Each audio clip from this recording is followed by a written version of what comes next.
Hey, ladies and gentlemen, I am here with the 1000th episode of Raw Review, full show, thingamajig. Bear with me, I'm super tired. I meant to do this last night, but I woke up. You get the idea. The intro was this fantastic video package featuring classic clips from WWF and WWE Raw. Everything from, classic Stone Cold moments to Kai and Tai, I cut your pee-pee. I mean, it was awesome. It made me tear up. It made me laugh. It's just an awesome promo. I get kind of bored with the video packages of late, but I tell you, it was a great video package. Then we had Vince McMahon, the owner and operator, come out, and he did a nice, very quick promo, thanking the fans, and very good. It led to DX coming out with Shawn Michaels and HBK. They had a couple minutes, and they were doing some, classic little shtick, with their underwear or something. That started to drag on just a little bit. And then they were jokingly saying, didn't we used to have more members? Or wasn't there more of us? Or something like that. So that led to X-Pac, the Road Dogg Jesse James, and Badass Billy Gunn, aka the New Age Outlaws, coming out, and each of them, with the exception of X-Pac, got some time. Road Dogg got more time to speak on the mic. They were kind of making a game of it. Overall, I thought it was a good experience to see all these guys back. They didn't have China. They obviously could not get Rick Rude, rest in peace. But it was fun. I kind of wish they would have gave everybody a little more time on the mic, a little less Shawnee Triple H, but I'm just thankful to see these guys back on here. Billy Gunn's killing it on the independent circuit. He's doing a very good job, so this guy can hold his own. They were interrupted by Damian Sandow, and it was nice to see him all beat the crap out of him. This led to a six-man tag match between Rey Mysterio, Sin Cara, Sheamus versus Y2J, Chris Jericho, Dolph Ziggler, and Alberto Del Rio. The good guys won. That was a good match. I would have liked to see more Ziggler in the match, but, what do I know? It was a pretty short match. This led to Charlie Sheen phoning it in via Skype. I didn't realize everybody's trying to be this, global thing with all these technologies like Tout and Skype and stuff, but that's the quality of that Skype video, like crap. And Charlie Sheen getting the little script of what to say, it sounded very scripted. It did not appeal to me whatsoever. Then we had, I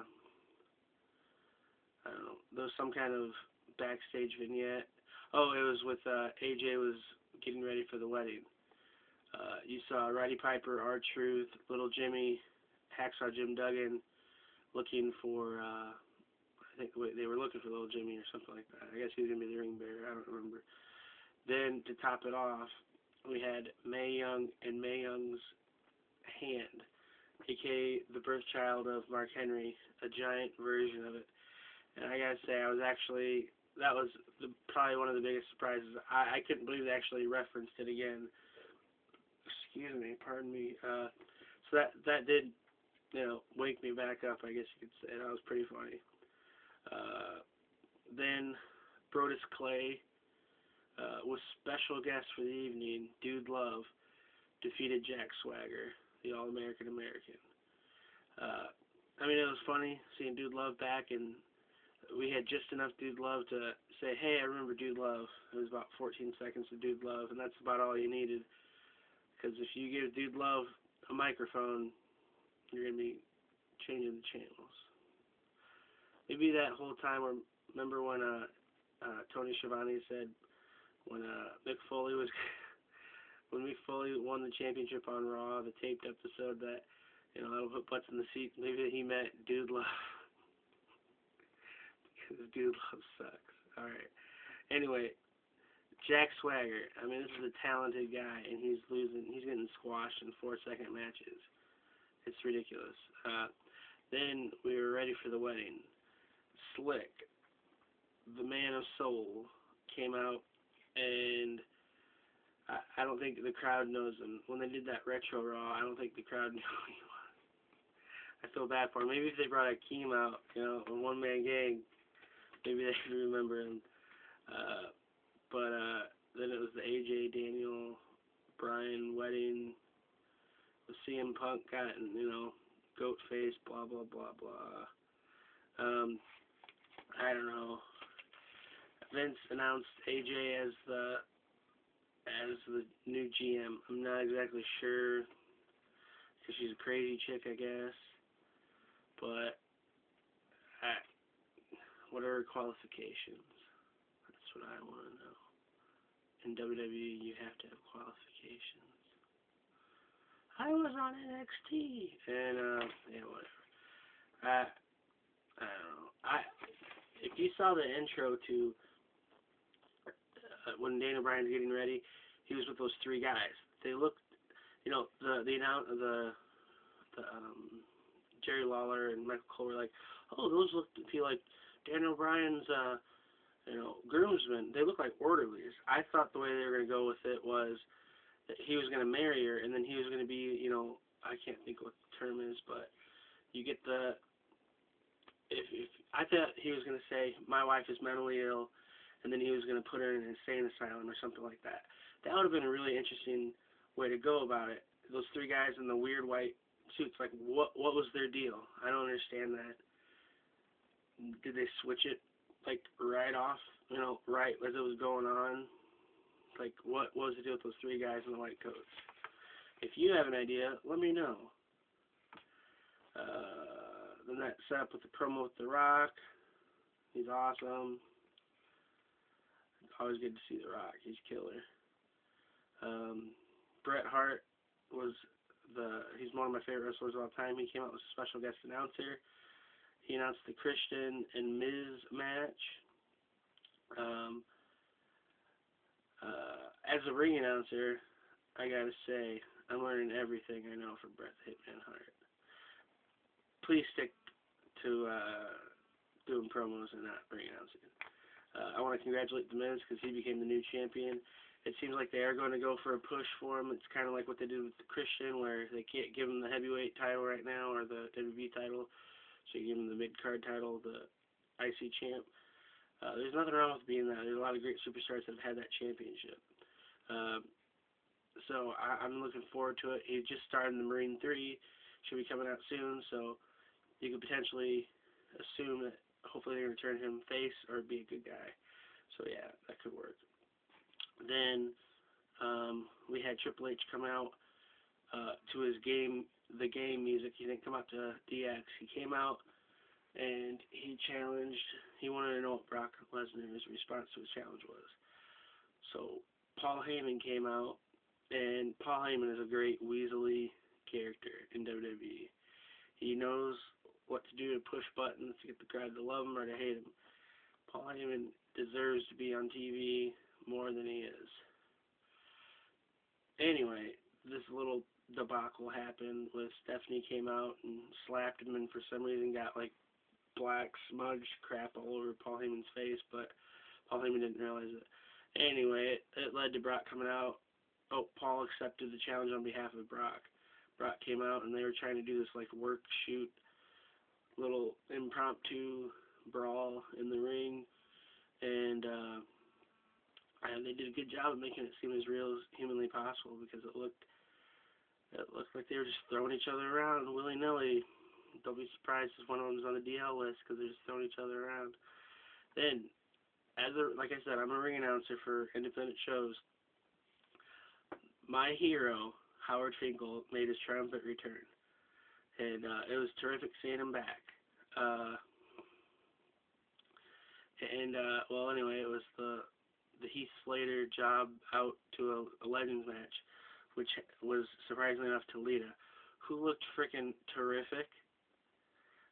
We had we had so many wrestlers come out and classic superstars like APA. It was actually, I mean, I popped for that. I mean, you had, obviously had Ron Simmons, but you had JBL, John Bradshaw Layfield, and, with the cut hair and, clean shaven. It was just, but he was wearing the APA thing. It was just hilarious, like, seeing him back as a quote-unquote good guy after having, been off wrestling for about 5 years, but the last 5 or 6 years he's been a horrendous bad guy. Great wrestler. To see him back as APA was just awesome. It popped so hard. And you saw, all the classic legends that you've seen Heath Slater job to lately, like Road Warrior Animal, Roddy Piper, all these, Bob Backlund. That was one of the highlights of the night. Then you had, remember Coliseum home video? Yeah, kids. You had Sean Mooney back for an backstage interview. You had Mean Gene backstage for an interview. And I forgot to mention earlier that Jim Ross actually got to announce one match. I know that's what he wanted on his Twitter campaign and website. Just let him announce one match, but I really thought they'd let him do more than one match. One match really wasn't enough. I'm trying to read my writing, sorry. I cannot read that, so I'm going to skip that. Then we had Kane and Undertaker getting, Undertaker came to Kane's rescue after having, Camacho, Hunico, Jinder Mahal, Tyler Rex, and Hawkins. That's another Twitter campaign, because Hawkins and Rex really wanted to get on Raw, wanted a match, but it was neat seeing the Brothers of Destruction back again. I'm not the world's biggest Undertaker fan. Sorry, I said it. But it was neat to see them back together again. Kane's one of those forces that can just, become a good guy or a bad guy. He's a tweener, but, it works for everybody. I'm hoping that eventually it'll set up for WrestleMania 20, well, it'll be the 21st match for Undertaker and against Kane and Undertaker. That's how I think the last WrestleMania should have been. It'll be the third time Kane and Undertaker have wrestled at Mania, and I want Kane to win. That's right. The streak will be over. Undertaker will retire, and then he will be inducted in the Hall of Fame. That's how I think it should be. Then, via Skype, once again, we had Charlie Sheen kind of challenging Daniel Bryan, calling him Goatface. This is a guy who's, never been in the ring, who doesn't care about wrestling, who is showing his FX show on a stupid hat, and, yeah, that was just stupid. They should have just had some more legends, have some more airtime, give Tyler Rex and, Hawkins a match, something like that. I would rather see that. Did we even have a Divas match? I don't remember. I know we saw Layla back there talking to AJ, but no Divas match on a 3-hour Raw. But we can have Charlie Sheen, who no one cares about.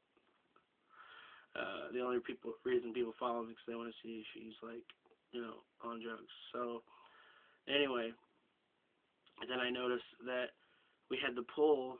They were asking the WWE Universe who they wanted to see The Rock face at. Oh yeah, The Rock wants to face the WWE champion at the Royal Rumble in January, 4 months ago. And the choices were Cena, CM Punk, and Big Show. And I was kind of wondering, why is Big Show even in the running? Why not have Daniel Bryan in the running instead of Big Show? But it was overwhelmingly CM Punk with John Cena, the runner-up. So, in that poll. So, the main event was John Cena cashing in his Money in the Bank title shot against CM Punk. It was a good, fluid little match. Very short. It had some twists and turns in it, being that Big Show came out and after the ref got knocked out, he decimated John Cena. CM Punk was conflicted whether or not to, take advantage of this. And against his, better judgment, he went and got the ref to wake up, and he tried to pin Cena. Cena kicked out, a little scuffle here and there, and then they were beating each other up again. Big Show came out, as Cena was sort of about to win, and then he got disqualified in front of the ref when the Big Show attacked Cena. So it became a disqualification, no DQ, and that's when The Rock came out. The Rock started putting a whooping on Big Show, and as Big Show was about to go down, CM Punk interfered and then gave him some vicious kicks, and the story's over there. So basically, this is setting up, maybe a fatal four-way or something, possibly, or basically, for sure, CM Punk is slowly turning heel, but that crowd was all about it. So overall, I really like this Raw. I'm gonna end this video here because yeah. So overall, it was a great Raw. As always, there's something that I would have changed here and there, but overall, I'm very happy with a lot of the surprises. Bringing back DX, it was a good choice. Bringing back Howard Finkel and stuff like that made me pop. Mae Young's hand, a lot of good stuff. I would have had a singular match. I would have had something like that. A little bit more fun. More Vicky Guerrero. Yeah. Alright, let me know what you thought of Raw 1000. What do you think they're going to do with 1001? Alrighty, you have a good day.